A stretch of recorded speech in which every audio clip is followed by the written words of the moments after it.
Welcome प्यारे बच्चों। तो आज मैं आप लोगों के लिए एक ऐसी वीडियो लेकर आया हूं जिसका आपको बेसब्री से इंतजार था।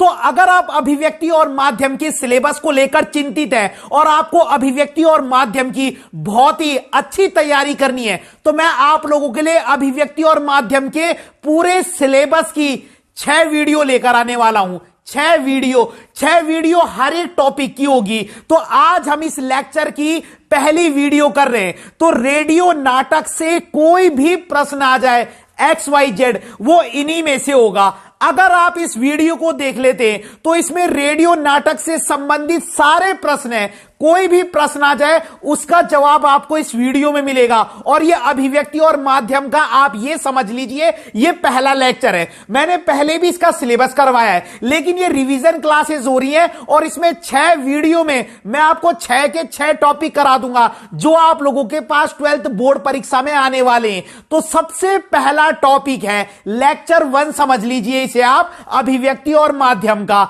इसमें रेडियो नाटक से संबंधित सारे प्रश्न है, सारे के सारे। तो आपको इस पूरी वीडियो को ध्यान से समझना है। तो चलिए शुरू करते हैं। सबसे पहला प्रश्न है रेडियो नाटक किसे कहते हैं और रेडियो नाटक की विशेषताएं बताइए। अब इस प्रश्न को आप ढंग से समझिए क्योंकि जो रेडियो नाटक की विशेषताएं है ना वो विशेषताएं आप किसी क्वेश्चन के आंसर में भी एक्स्ट्रा में ऐड कर सकते हैं। मान लीजिए आपको 50 शब्द का, फॉर एग्जांपल 50 शब्द का कोई आंसर लिखना और आपको वो 30 से 35 शब्द आता है तो उसमें आप रेडियो नाटक की विशेषताएं भी ऐड कर सकते हैं। ये हिंदी है, यहां मिलाकर लिखना आना चाहिए। और जब आप रेडियो नाटक के सारे प्रश्न पढ़ लेंगे तो कोई भी क्वेश्चन आ जाए होगा वो यहीं से। तो ये जो पहला प्रश्न है, प्रश्न को समझिए, रेडियो नाटक किसे कहते हैं और उसकी विशेषताएं बताइए। तो इस प्रश्न में हम रेडियो नाटक की डेफिनेशन और उसकी विशेषताओं को समझेंगे। क्लियर हो गया? पहला प्रश्न, रेडियो नाटक की परिभाषा और उसकी विशेषताओं को समझेंगे। अब देखिए रेडियो नाटक की परिभाषा क्या है। बहुत ही छोटी परिभाषा है। जो नाटक रेडियो पर प्रसारित किए जाते हैं उन्हें रेडियो नाटक कहते हैं। यह तो जाहिर सी बात है, जो नाटक रेडियो पर प्रसारित किए जाते हैं उन्हें रेडियो नाटक कहते हैं। डन। दूसरी परिभाषा बताता हूं मैं आपको। रेडियो पर प्रसारित होने वाले नाटक को रेडियो नाटक कहते हैं। अब दोनों में से आपको जो सरल लग रही है आप वो लिख दो। पहली है, जो नाटक रेडियो पर प्रसारित किए जाते हैं उन्हें रेडियो नाटक कहते हैं। यह बहुत सरल है। जो नाटक रेडियो पर प्रसारित किए जाते हैं उन्हें रेडियो नाटक कहते हैं। परिभाषा याद हो गई। जो नाटक रेडियो पर प्रसारित किए जाते हैं उन्हें रेडियो नाटक कहते हैं। डन। और दूसरी परिभाषा है, रेडियो पर प्रसारित होने वाले नाटक को रेडियो नाटक कहते हैं। तो अब आपकी मर्जी, आपको जो आसान लग रही है, चाहे आप ये वाली लिख दीजिए ना, रेडियो पर प्रसारित होने वाले नाटक को रेडियो नाटक कहते हैं, या आप ये वाली लिख देना, जो नाटक रेडियो पर प्रसारित किए जाते हैं उन्हें रेडियो नाटक कहते हैं। पर ये वाली सरल है, जो नाटक रेडियो पर प्रसारित किए जाते हैं उन्हें रेडियो नाटक कहते हैं। डेफिनेशन याद हो गई। अब रेडियो नाटक की विशेषताओं पर चलते हैं। पहली विशेषता है, रेडियो नाटक में चित्र नहीं होते। वो जाहिर सी बात है, आप रेडियो में कोई नाटक सुन रहे हो, कोई गाने सुन रहे हो, क्या आपको चित्र दिखाई देंगे? रेडियो में कोई भी चीज आए हमको वो दिखाई नहीं देती है। तो रेडियो नाटक में चित्र नहीं होते। दूसरा, रेडियो नाटक में आवाज का महत्व होता है। अब आवाज का महत्व तो हो गई क्योंकि जब चित्र नहीं दिखाई दे रहे तो आवाज ही तो इंपॉर्टेंट है।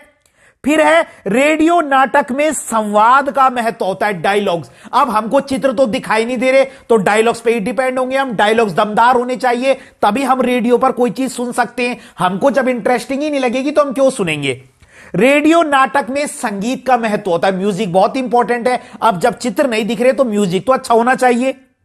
ठीक है। रेडियो नाटक में ध्वनि का महत्व होता है, ध्वनि बहुत इंपॉर्टेंट है। रीजन वही है क्योंकि चित्र नहीं दिख रहे तो ध्वनि से ही हम समझेंगे। क्लियर हो रही है बात? तो देखो ये एक एक पॉइंट याद रखने हैं आपको, सेंटेंस याद करने की जरूरत नहीं है। देखो, रेडियो नाटक में चित्र दिखाई नहीं देते, पहला पॉइंट था। दूसरा, रेडियो नाटक में आवाज का महत्व होता है, रेडियो नाटक में संवाद का महत्व होता है, रेडियो नाटक में संगीत का महत्व होता है, रेडियो नाटक में ध्वनि का महत्व होता है। तो देखो कितने आसान है। मैंने बीच बीच के जिनको मैंने हाईलाइटर करा है, मैंने केवल वो वर्ड चेंज किया, पूरा सेंटेंस बन गया। पहला, रेडियो नाटक में चित्र दिखाई नहीं देते, याद हो गया। दूसरा, रेडियो नाटक में आवाज का महत्व होता है, रेडियो नाटक में संवाद का महत्व होता है, रेडियो नाटक में संगीत का महत्व होता है, रेडियो नाटक में ध्वनि का महत्व होता है। तो 4 वर्ड तो ऐसे ही हो गए, संवाद, संगीत, ध्वनि और आवाज।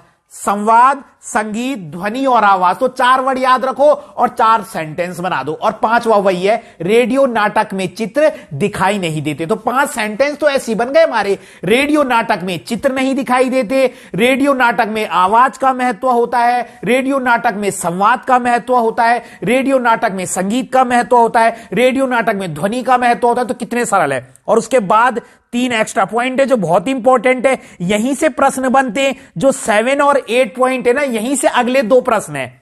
उसके बाद रेडियो नाटक लिखना कठिन होता है, यह भी उसकी एक विशेषता है। अब कठिन तो हो गई, क्योंकि आपको रेडियो नाटक ऐसे लिखना है कि जो सुनने वाला है उसका इंटरेस्ट बना रहे, वो रेडियो के आगे बैठ सके इतनी देर तक। अब उसको चित्र भी नहीं दिख रहे, तो इसका मतलब आपकी स्टोरी ऐसी दमदार होनी चाहिए कि रेडियो नाटक वाला क्या है, वहां पर मतलब बैठा रहे जो उसे सुन रहा है। तो रेडियो नाटक लिखना कठिन होता है। और सबसे इंपॉर्टेंट विशेषताएं ये 2 हैं, जिन दोनों से आगे प्रश्न भी हैं। रेडियो नाटक में पात्रों की संख्या सीमित होनी चाहिए। मैं इसको यहीं पर समझा देता हूं शॉर्टकट में। अब तुम रेडियो नाटक है ना, रेडियो नाटक तुमको दिखाई तो दे नहीं रहा। अब उस नाटक में अगर 20 कैरेक्टर होंगे, 25 कैरेक्टर होंगे, तो क्या तुम आवाज सुनकर 25 कैरेक्टर याद रख पाओगे? अब पहले उसमें राम आया, राम ने कुछ बोला, तुमको याद हो गया यार कि तो राम की आवाज है, ठीक है, कोई भी राम हो। उसके बाद मोहन आया, मोहन की आवाज भी याद हो गई, सोहन आया, सोहन की भी याद हो गई। कितने कैरेक्टर की आवाज याद रख पाओगे? बाय फेस तो मैं 50 लोगों को भी समझ सकता हूं अगर मेरे को चेहरा दिखाई दे रहा है, लेकिन चेहरा दिखाई नहीं दे रहा तो मैं इतने सारे लोगों की आवाज याद कैसे रखूंगा? तो रेडियो नाटक में पात्रों की संख्या सीमित होनी चाहिए। अगर रेडियो नाटक में अधिक पात्र होंगे तो क्या होगा? अगर रेडियो नाटक में अधिक पात्र होंगे तो जैसे ही लोग नए पात्र की आवाज सुनेंगे, वैसे ही लोग पुराने पात्र की आवाज को भूल जाएंगे। क्लियर हो गया? तो इसलिए रेडियो नाटक में पात्रों की संख्या क्या होनी चाहिए? सीमित होनी चाहिए। अगला है, रेडियो नाटक की अवधि सीमित होनी चाहिए। इसका मतलब क्या है? अवधि का मतलब है ड्यूरेशन, यानी रेडियो नाटक बहुत बड़ा नहीं होना चाहिए। अगर रेडियो नाटक बड़ा होगा तो सुनने वाला क्या है? सुनने वाला थोड़ी देर बाद क्या हो जाएगा? बोर हो जाएगा और वो रेडियो को क्या कर देगा? बंद कर देगा। तो ये तो मैंने अभी शॉर्टकट में समझा दिए कि पात्रों की संख्या सीमित क्यों होनी चाहिए। क्योंकि अगर रेडियो नाटक में अधिक पात्र होंगे तो जैसे ही लोग नए पात्र की आवाज को सुनेंगे, वो पुराने पात्र की आवाज को भूल जाएंगे। इसलिए रेडियो नाटक में सीमित पात्र होने चाहिए, कम पात्र होने चाहिए। और रेडियो नाटक की अवधि भी सीमित क्यों होनी चाहिए? क्योंकि रेडियो नाटक अगर बड़ा होगा तो सुनने वाला थोड़ी देर बाद क्या हो जाएगा? बोर हो जाएगा और वो रेडियो को बंद कर देगा और उठकर चला जाएगा। क्यों? क्योंकि हमको चित्र नहीं दिखाई दे रहे। डन? तो इतनी सारी विशेषताएं समझ में आ गई। एक बार दोबारा से रिवीजन कर लेते हैं। रेडियो नाटक किसे कहते हैं? रेडियो पर प्रसारित होने वाले नाटक को रेडियो नाटक कहते हैं, या जो नाटक रेडियो पर प्रसारित किए जाते हैं उन्हें रेडियो नाटक कहते हैं। परिभाषा तो क्लियर हो गई होगी। जो नाटक रेडियो पर प्रसारित किए जाते हैं उन्हें रेडियो नाटक कहते हैं। जो नाटक रेडियो पर प्रसारित किए जाते हैं उन्हें रेडियो नाटक कहते हैं। डन? अब इसकी विशेषताएं। रेडियो नाटक में चित्र नहीं दिखाई देते। फिर वो 4 वर्ड क्या थे? रेडियो नाटक में आवाज का महत्व होता है, रेडियो नाटक में संवाद का महत्व होता है, रेडियो नाटक में संगीत का महत्व होता है, रेडियो नाटक में ध्वनि का महत्व होता है। तो 4 वर्ड याद रखने। रेडियो नाटक में आवाज का महत्व होता है, रेडियो नाटक में संगीत का महत्व होता है, रेडियो नाटक में संवाद का महत्व होता है और रेडियो नाटक में संगीत का महत्व होता है। तो आवाज, संवाद, संगीत और ध्वनि, ये चारों ही आपने याद रखने। उसके बाद 3 और क्या थे? रेडियो नाटक लिखना कठिन होता है और रेडियो नाटक में पात्रों की संख्या सीमित होनी चाहिए और रेडियो नाटक की अवधि भी सीमित होनी चाहिए। तो रेडियो नाटक में पात्रों की संख्या भी सीमित होनी चाहिए और अवधि भी सीमित होनी चाहिए, यानी कि उसकी टाइम ड्यूरेशन। रेडियो नाटक बहुत बड़ा नहीं होना चाहिए और रेडियो नाटक में बहुत अधिक पात्र भी नहीं होने चाहिए। मैंने आपको रीजन भी बता दिए और ये जो 2 लास्ट विशेषताएं, यहीं से अगले 2 प्रश्न हैं जो बहुत इंपॉर्टेंट है। इतना समझ में आ गया होगा आसानी से। रेडियो नाटक की परिभाषा भी, जो नाटक रेडियो पर प्रसारित किए जाते हैं, और विशेषताएं मैं बता चुका हूं। ये विशेषताएं काम आएंगी और प्रश्नों में ऐड करने के लिए, उनके आंसर्स में। डन।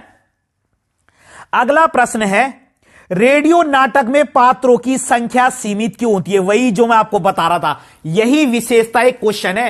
रेडियो नाटक में पात्रों की संख्या सीमित क्यों होती है? यानी रेडियो नाटक में जो कैरेक्टर है ना, वो कम ही कैरेक्टर होने चाहिए, लिमिटेड, बहुत ज्यादा कैरेक्टर नहीं रख सकते आप। क्यों?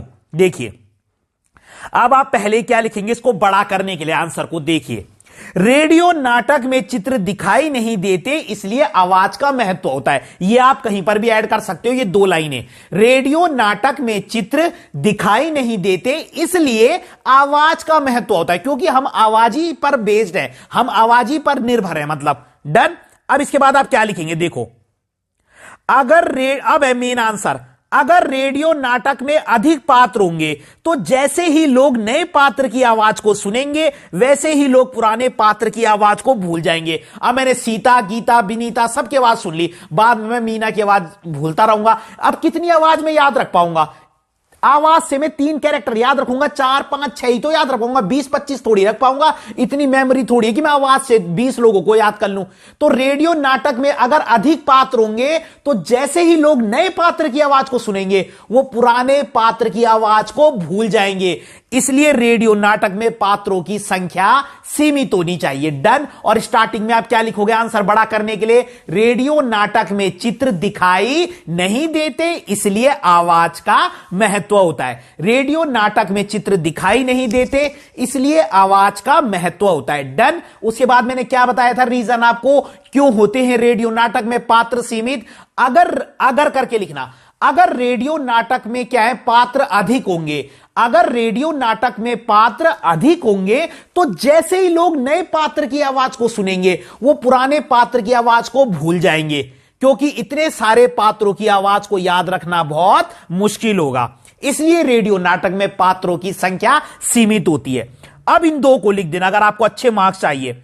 अगर रेडियो नाटक 15 मिनट का है तो उसमें 5 से 6 पात्र होने चाहिए। ढंग से सुन लो, अगर रेडियो नाटक 15 मिनट का है तो उसमें 5 से 6 पात्र होने चाहिए। और अगर रेडियो नाटक 30 से 40 मिनट का है, लगभग 30 के आसपास लिख दो, 30 से 40 मिनट का है तो उसमें 8 से 12 पात्र होने चाहिए बस। तो 15 मिनट का रेडियो नाटक है तो 5 से 6 पात्र, और लगभग 30 मिनट का है तो 8 से 12 पात्र। इसे लिखोगे तो इंप्रेशन पड़ेगा, एग्जामिनर को लगेगा हाँ यार इसको डिटेलिंग पता है। तो ये वाला आंसर भी याद हो गया। रेडियो नाटक में पात्रों की संख्या सीमित क्यों होती है? मैंने क्या बोला था सबसे पहले, रेडियो नाटक में चित्र दिखाई नहीं देते, इसलिए आवाज का महत्व होता है। ये हम एडिशनल ऐड कर रहे हैं स्टार्टिंग के लिए। रेडियो नाटक में चित्र दिखाई नहीं देते, इसलिए आवाज का महत्व होता है। और अब मेन आंसर पे आ जाओ। अगर रेडियो नाटक में पात्र अधिक होंगे तो जैसे ही लोग नए पात्र की आवाज को सुनेंगे, वो पुराने पात्र की आवाज को भूल जाएंगे, क्योंकि इतने सारी आवाज को याद रखना बहुत ही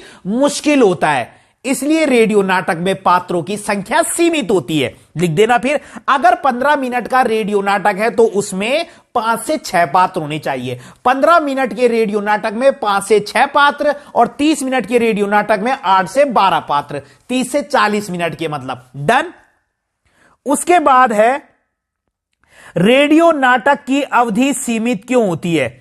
रेडियो नाटक की अवधि सीमित क्यों होती है? मतलब रेडियो नाटक की जो ड्यूरेशन है, रेडियो नाटक बड़ा नहीं होना चाहिए। तो इसकी स्टार्टिंग में भी पहले वही लिखना, क्या?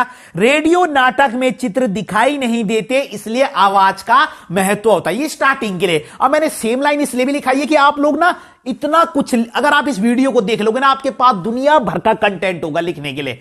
तो रेडियो नाटक में चित्र दिखाई नहीं देते, इसलिए आवाज का महत्व होता है। अब मेन आंसर पे आ जाओ। अगर रेडियो नाटक की अवधि बड़ी होगी तो सुनने वाला कुछ देर बाद बोर हो जाएगा और वो रेडियो बंद करके वहां से चला जाएगा। ये तो फैक्ट है। अगर तुमने रेडियो नाटक बड़ा कर दिया तो मैं बोर नहीं हो जाऊंगा। 15 से 20 मिनट का तो चलो इंसान सुन भी लेगा कि यार इंटरेस्टिंग चल रहा होगा। 1 घंटे रेडियो के आगे कौन बैठेगा? उससे बढ़िया तो मैं टीवी के आगे ना बैठूं, जहां सुनने का भी काम होगा और देखने का भी काम होगा। समझ में आ रही है बात? तो रेडियो नाटक की अवधि जो है कम क्यों होती है, सीमित क्यों होती है? कि अगर रेडियो नाटक की अवधि बड़ी होगी, अगर रेडियो नाटक बड़ा होगा तो सुनने वाला थोड़ी देर बाद ही बोर हो जाएगा और वो रेडियो को बंद कर देगा और वहां से चला जाएगा। तो इसलिए रेडियो नाटक की सफलता किस पर निर्भर करती है? पात्रों की संख्या भी सीमित होनी चाहिए और रेडियो नाटक की अवधि भी सीमित होनी चाहिए। यानी कि रेडियो नाटक में ना अधिक पात्र होने चाहिए और ना रेडियो नाटक बड़ा होना चाहिए। रीजन मैं बहुत अच्छे से बता चुका हूं। 3 प्रश्न हो गए। रेडियो नाटक की परिभाषा भी याद हो गई, विशेषताएं भी याद हो गई, अवधि सीमित क्यों होती है वो भी याद हो गया, और पात्रों की संख्या सीमित क्यों होती है वो भी याद हो गया। यहीं से प्रश्न बनेगा। अगला प्रश्न है, यह भी प्रश्न आ सकता है, रेडियो नाटक में ध्वनि संकेतों का क्या महत्व है? ध्वनि का मतलब साउंड क्रिएशन का। मैं आपको एक एग्जांपल देता हूं। देखो, रेडियो में चित्र तो दिखाई नहीं देते। अब अगर रेडियो में कोई भूतिया नाटक चल रहा है, समझो भूत का नाटक, और भूत अंदर आ रहा है कमरे में और दरवाजा खुल रहा है, तो तुमको कैसे पता चलेगा कि भूत की एंट्री हो रही है? तुमको तो दिखाई नहीं दे रहा। तुम कैसे समझोगे कि भूत कमरे में घुस गया? दरवाजे की आवाज आएगी, टिंग, तो आवाज से समझ में आएगा कि भैया कुछ चल रहा है, कुछ इंटरेस्टिंग, सस्पेंस बना रहेगा। अब अगर ध्वनि वही है, क्योंकि हमें चित्र तो दिखाई नहीं दे रहे, तो उनको ध्वनि क्रिएट करनी पड़ेगी, तब जाके हम समझ पाएंगे कि क्या चल रहा है अंदर, वरना कैसे पता चलेगा? समझ में आ रही है ना बात? तो वही है। तो इसमें आपने बस 2 पॉइंट लिखने। क्वेश्चन है, रेडियो नाटक में ध्वनि संकेतों का क्या महत्व है? ध्वनि के द्वारा दिए गए संकेत। इसमें क्या लिखोगे? पहले वही पॉइंट है जो हम लिखवा ही रहे हैं। रेडियो नाटक में चित्र दिखाई नहीं देते, इसलिए आवाज का महत्व होता है। इसे तो रट्टा मान लो, हर जगह काम आएगा। उसके बाद लिखना, रेडियो नाटक में चित्र दिखाई नहीं देते, इसलिए ध्वनि का महत्व होता है। यहां पर हमने दोनों को अलग अलग कर दिया। रेडियो नाटक में चित्र दिखाई नहीं देते, इसलिए आवाज का महत्व होता है। फिर लिखना, रेडियो नाटक में चित्र दिखाई नहीं देते, इसलिए ध्वनि का महत्व होता है। अब सबसे मेन चीज, अगर रेडियो नाटक में किसी डरावने दृश्य को दिखाना है या प्रसारित करना है तो हमें डरावनी आवाज उत्पन्न करनी होगी। अगर हम ऐसा नहीं करेंगे तो लोग उस दृश्य को समझ नहीं पाएंगे। तो इसमें 3 सेंटेंस लिखने बस। पहला वही है, रेडियो नाटक में चित्र दिखाई नहीं देते, इसलिए आवाज का महत्व होता है। दूसरा वही है, एक वर्ड चेंज करना है, रेडियो नाटक में चित्र दिखाई नहीं देते, इसलिए ध्वनि का महत्व होता है। आवाज और ध्वनि में अंतर है। और तब एग्जाम्पल देना कि अगर रेडियो नाटक में कोई डरावना दृश्य प्रसारित किया जा रहा है, या अगर रेडियो नाटक में कोई डरावना दृश्य प्रसारित किया जाता है, तो हमें डरावनी आवाज उत्पन्न करनी होगी, तभी लोग ये समझ पाएंगे कि ये डरावना दृश्य चल रहा है। समझ में आ गया? डन। अगला है, यह भी वैसे ही प्रश्न है, रेडियो नाटक की रचना करते समय हमें किन कठिनाइयों का सामना करना पड़ता है? जो मैं ऑलरेडी बता चुका हूं, वही पात्रों की संख्या अधिक नहीं होनी चाहिए, रेडियो नाटक बड़ा नहीं होना चाहिए। आ गई बात समझ में? रेडियो नाटक में चित्र दिखाई नहीं देते, इसलिए आवाज का महत्व होता है। तो हमको क्या है, मतलब आवाज पर पूरा ध्यान देना है। संवाद कैसे होने चाहिए? अच्छे होने चाहिए, दमदार होने चाहिए, जो लोगों को अपनी तरफ खींच सके। वही पॉइंट है। और यह प्रश्न ऐसे भी आ जाता है, रेडियो नाटक की क्या क्या सीमाएं होती है, क्या क्या इसकी लिमिटेशन है? वही पॉइंट है कि इसमें पात्रों की संख्या अधिक नहीं होनी चाहिए, रेडियो नाटक बड़ा नहीं होना चाहिए। देखो, तो प्रश्न समझ गए आप? रेडियो नाटक की रचना करते समय में किन कठिनाइयों का सामना करना पड़ता है? तो वही है कठिनाइयां भी, ठीक है। और रेडियो नाटक की क्या क्या सीमाएं?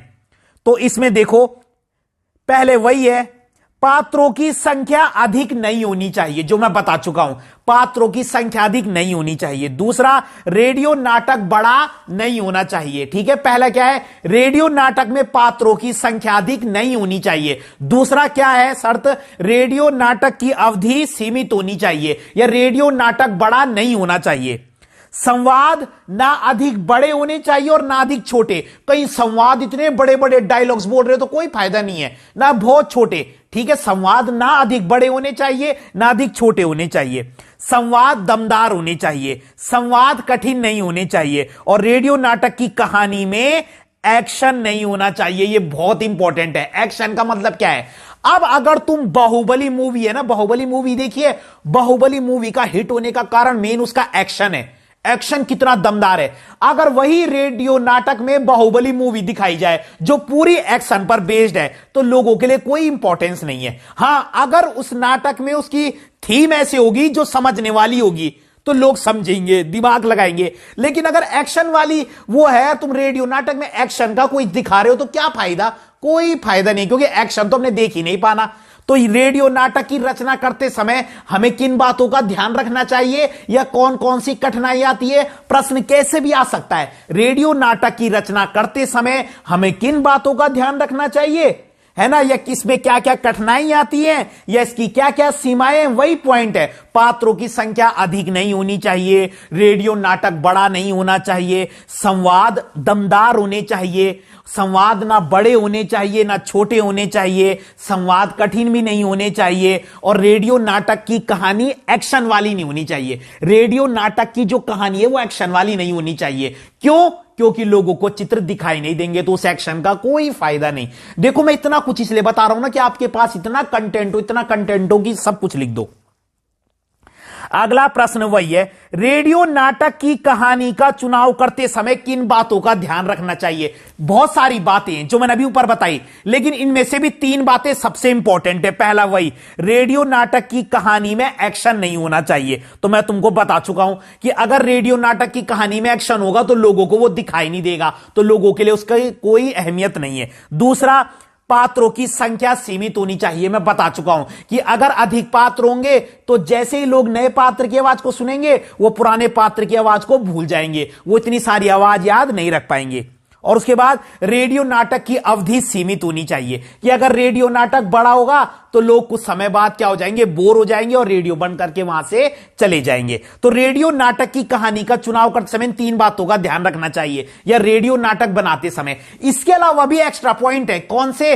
संवाद दमदार होने चाहिए, संवाद ना अधिक बड़े होने चाहिए, वो एडिशनल पॉइंट है। लेकिन ये 3 ही पॉइंट इतने बड़े हैं अपने आप में कि बहुत कुछ है। उसके अलावा आपके पास एडिशनल भी बहुत कुछ है लिखने के लिए। संवाद दमदार होने चाहिए, ना बड़े होने चाहिए, ना छोटे होने चाहिए, कठिन नहीं होने चाहिए, और बाकी ये 3 तो है इंपॉर्टेंट कि रेडियो नाटक की कहानी एक्शन वाली नहीं होनी चाहिए। क्योंकि अगर रेडियो नाटक की कहानी में एक्शन होगा तो लोगों को वो दिखाई नहीं देगा और लोगों के लिए उसका कोई फायदा नहीं है। दूसरा, रेडियो नाटक में पात्रों की संख्या सीमित होनी चाहिए। अगर पात्र ज्यादा होंगे तो जैसे ही लोग नए पात्र की आवाज को सुनेंगे पुराने पात्र की आवाज को भूल जाएंगे। और तीसरा, मैंने क्या बोला, रेडियो नाटक की अवधि सीमित होनी चाहिए, यानी रेडियो नाटक बड़ा नहीं होना चाहिए। अगर रेडियो नाटक बड़ा होगा तो लोग थोड़ी देर बाद बोर हो जाएंगे और रेडियो को क्या कर देंगे, बंद कर देंगे और चले जाएंगे। वही पॉइंट, और इतना ज्यादा है, इतना तो लिखना भी नहीं है आपने।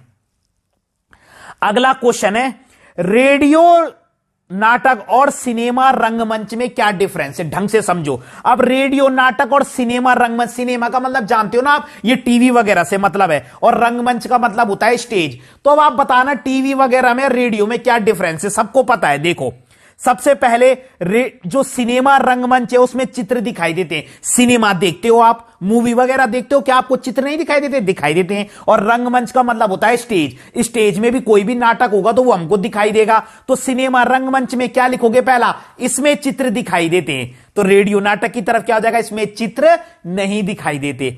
फिर सिनेमा रंगमंच की तरफ क्या लिखोगे? यह महंगा माध्यम है। बिल्कुल, रेडियो से तो महंगा ही है, और रेडियो नाटक यह सस्ता माध्यम है। तीसरा, इसमें संवाद महत्वपूर्ण है। किसमें? सिनेमा रंगमंच में। स्टेज में, फिल्म में भी डायलॉग्स होने चाहिए, लेकिन इसमें संवाद अधिक महत्वपूर्ण है। बस इसमें अधिक वर्ड एक्स्ट्रा ऐड कर देना। संवाद तो देखो सिनेमा रंगमंच में भी होने चाहिए, फिल्म में भी संवाद होने चाहिए, लेकिन रेडियो नाटक में अधिक महत्वपूर्ण है क्योंकि इसमें चित्र नहीं है, इसलिए संवाद अधिक महत्वपूर्ण है। चौथा, इसमें संगीत महत्वपूर्ण है। अब सिनेमा रंगमंच में भी संगीत होना चाहिए भैया, लेकिन इसमें संगीत अधिक महत्वपूर्ण है। रेडियो नाटक में संगीत अधिक महत्वपूर्ण है। देखो 4 है, अंतर कितने सरल है। पहला क्या था? सिनेमा रंगमंच में क्या होता है? इसमें चित्र दिखाई देते हैं। रेडियो नाटक में क्या होता है? इसमें चित्र नहीं दिखाई देते। फिर सिनेमा रंगमंच में क्या है? ये महंगा है। बिल्कुल सही बात है, महंगा माध्यम है। रेडियो क्या होगा? ये सस्ता माध्यम है। और दोनों में फिर कॉमन वाले हैं। सिनेमा रंगमंच में क्या लिखोगे, इसमें क्या है, संवाद महत्वपूर्ण है, और इधर लिख देना रेडियो नाटक में इसमें संवाद अधिक महत्वपूर्ण है। फिर लिख देना इसमें संगीत महत्वपूर्ण है, इधर लिख देना इसमें संगीत अधिक महत्वपूर्ण है। तो दो तो बिल्कुल अपोजिट हो गए कि एक में चित्र दिखाई देते हैं सिनेमा रंगमंच में, रेडियो नाटक में नहीं दिखाई देते। सिनेमा रंगमंच महंगा माध्यम है, रेडियो नाटक सस्ता माध्यम है। अब दो थोड़े सिमिलर हैं कि सिनेमा रंगमंच में क्या है, संवाद महत्वपूर्ण है, और रेडियो नाटक में संवाद अधिक महत्वपूर्ण है। फिर उधर लिख देना सिनेमा रंगमंच में इसमें संगीत महत्वपूर्ण है, इधर संगीत अधिक महत्वपूर्ण है। कारण वही है कि वहां तो चित्र दिखाई दे रहे और यहां चित्र नहीं दिखाई दे रहे। अगला है दोनों में सिमिलैरिटी बतानी है। अभी हमने अंतर पढ़ा, अब सिमिलैरिटी, सिनेमा रंगमंच और रेडियो नाटक में क्या समानताएं हैं, तो ये तो बहुत सरल है। देखो, दोनों में संवाद होते हैं, दोनों में संगीत होते हैं, दोनों में ध्वनि होती है, दोनों में कहानी होती है। अब तुम टीवी देख लो चाहे रेडियो नाटक देख लो, देखो दोनों में डायलॉग्स तो होते हैं, टीवी में भी होंगे, दोनों में संवाद होते हैं, दोनों में संगीत भी होता है, दोनों में ध्वनि भी होती है, और दोनों में कहानी भी होती है। सेम है, टीवी में तुम कुछ देख रहे हो तो ध्वनि तो वहां भी सुनाई देगी, और रेडियो नाटक में भी ध्वनि का महत्व है। तो यह है क्या क्या समानताएं। और इससे पहले हमने पढ़ा था सिनेमा रंगमंच और रेडियो नाटक में क्या अंतर है, जहां एक में चित्र दिखाई देते, एक में नहीं दिखाई देते। एक में क्या, एक महंगा है तो एक सस्ता है, एक में संवाद महत्वपूर्ण है तो इसे एक में अधिक महत्वपूर्ण है, एक में संगीत महत्वपूर्ण है, एक में अधिक महत्वपूर्ण है। तो कितने सरल है। अब दोनों में क्या समानताएं, तो 4 पॉइंट याद रखने, 4 वर्ड। दोनों में संवाद होते हैं, दोनों में संगीत होता है, दोनों में ध्वनि होती है, और दोनों में कहानी होती है। डन। अब अगला प्रश्न आता है, रेडियो नाटक की परंपरा या इतिहास बताइए। ये भी बहुत इंपॉर्टेंट है, मतलब रेडियो नाटक का या रेडियो का कॉन्सेप्ट कब से चला रहा है, रेडियो नाटक की परंपरा या इतिहास क्या है। ये बहुत सरल प्रश्न है, कोई घबराने की बात नहीं है। देखो, अपनी तरफ से लिखना है। रेडियो नाटक का इतिहास बहुत पुराना है, या रेडियो नाटक की परंपरा बहुत पुरानी है। रेडियो नाटक का इतिहास बहुत पुराना है। पहले के समय में ना टीवी होते थे, ना मोबाइल होते थे, ना कंप्यूटर होते थे, इसलिए लोग घर में बैठे बैठे मनोरंजन के लिए रेडियो सुनते थे। रेडियो में गाने भी आते थे, ज्ञान को बढ़ाने वाले कार्यक्रम भी आते थे, और लोग मैच की कमेंट्री भी सुनते थे। तो पहले के समय में रेडियो का बहुत अधिक महत्व था। समझ में आ गया है? यही तो लिखना है, इसमें कुछ भी नहीं है। इसमें क्या लिखोगे आप, रेडियो नाटक का इतिहास बहुत पुराना है, या रेडियो का इतिहास बहुत पुराना है, कुछ भी लिख दो। पहले के समय में ना कंप्यूटर होते थे, ना टेलीविजन होते थे, ना मोबाइल फोन होते थे, तो लोग मनोरंजन के लिए रेडियो ही सुनते थे। रेडियो में तरह तरह के कार्यक्रम आते थे, ज्ञान को बढ़ाने वाले भी आते थे, मनोरंजन करने वाले भी आते थे, मैच की कमेंट्री भी होती थी। ठीक है, लेकिन आज समय के साथ साथ क्या है, समय बदल रहा है। तो ये आप सब कुछ अपने आप लिख सकते हैं, इसमें कोई डिफिकल्ट बात नहीं है, यह अपनी तरफ से लिख ले सकते हो आप। अगला क्वेश्चन बहुत इंपॉर्टेंट है, संवाद का महत्व बताइए। अब रेडियो नाटक में संवाद का क्या महत्व है, संवाद का महत्व जहां भी आएगा, यह बहुत इंपॉर्टेंट प्रश्न है। तो संवाद के निम्नलिखित महत्व है। अब तुम्हें पता है डायलॉग्स की क्या इंपॉर्टेंट होती है मूवी में, किसी भी चीज में, तो रेडियो नाटक में तो और भी ज्यादा होगी, क्योंकि इसमें तो चित्र भी नहीं दिख रहे। तो क्या है, संवाद सुनकर लोग खुश हो जाते हैं, यही तो इसका महत्व है। संवाद सुनकर लोग खुश हो जाते हैं, संवाद सुनकर लोग तालियां बजाते हैं। आप पिक्चर हॉल में गए होंगे, तो संवाद सुनकर लोग खुश हो जाते हैं, संवाद सुनकर लोग तालियां बजाते हैं, संवाद सुनकर लोगों का उत्साह बढ़ता है, संवाद सुनकर लोग प्रेरित होते हैं। अब तुमने कई सारी मूवी ऐसी देखी होंगी, उसमें ऐसे संवाद होते हैं, कई संवाद ऐसे होते हैं जो लोगों को प्रेरित करने का काम करते हैं। संवाद सारे हंसाने वाले ही नहीं होते, कई रुलाने वाले भी होते, कई प्रेरित करने वाले भी होते, अलग अलग टाइप के होते हैं। संवाद लोगों की रुचि बढ़ाते हैं। अब संवाद अच्छे होंगे तो लोगों का उत्साह बना रहता है, इंटरेस्ट बना रहता है, और संवाद लोगों को लंबे समय तक याद रहते हैं। शोले मूवी का डायलॉग हो, किसी का भी डायलॉग हो, बहुत सारे दबंग का भी है, थप्पड़ से डर नहीं लगता साहब, तो ऐसे डायलॉग्स याद रह जाते हैं। स्टोरी नहीं याद हो, लेकिन डायलॉग्स याद हो जाते हैं। ठीक है, तो यही चीज है। तो नीचे लिख देना, इसलिए हम कह सकते हैं कि रेडियो नाटक में संवाद का बहुत अधिक महत्व है। अगर रेडियो नाटक में संवाद अच्छे नहीं होंगे तो लोग क्या हो जाएंगे, बोर हो जाएंगे। तो संवाद का क्या महत्व बताया हमने, संवाद सुनकर लोगों का जोश बढ़ जाता है, संवाद सुनकर लोग तालियां बजाते हैं, संवाद सुनकर लोग खुश होते हैं, संवाद सुनकर लोग प्रेरित होते हैं, संवाद सुनकर लोग हंसते हैं, संवाद लोगों को लंबे समय तक याद रहते हैं, संवाद सुनकर लोगों की रुचि बढ़ती है। बस कितने सारे पॉइंट हैं। इसलिए हम कह सकते हैं कि रेडियो नाटक में संवाद महत्वपूर्ण होते हैं। तो अगर संवाद अच्छे नहीं होंगे तो रेडियो नाटक भी अच्छा नहीं बनेगा। डन। तो क्लियर यही है बस जी। ये रेडियो नाटक में इतना कुछ बता दिया ना मैंने कि तुम मिला के भी लिखोगे, तुम्हारे पास इतना कंटेंट होगा लिखने के लिए। ठीक है, तो अगर आपको वीडियो पसंद आई हो तो लाइक कीजिएगा, कमेंट कीजिएगा और चैनल को अधिक से अधिक शेयर जरूर कीजिएगा। और अगर आपका कोई क्वेश्चन है तो कमेंट बॉक्स में पूछिए। और ये पहली क्लास है, ऐसे ऐसे 5 टॉपिक डिटेल वाले होंगे, मजेदार, सारी चीज कंप्लीट, आसान से आसान भाषा में। आपको बड़े बड़े चैप्टर नहीं पढ़ने। डन। तो धन्यवाद।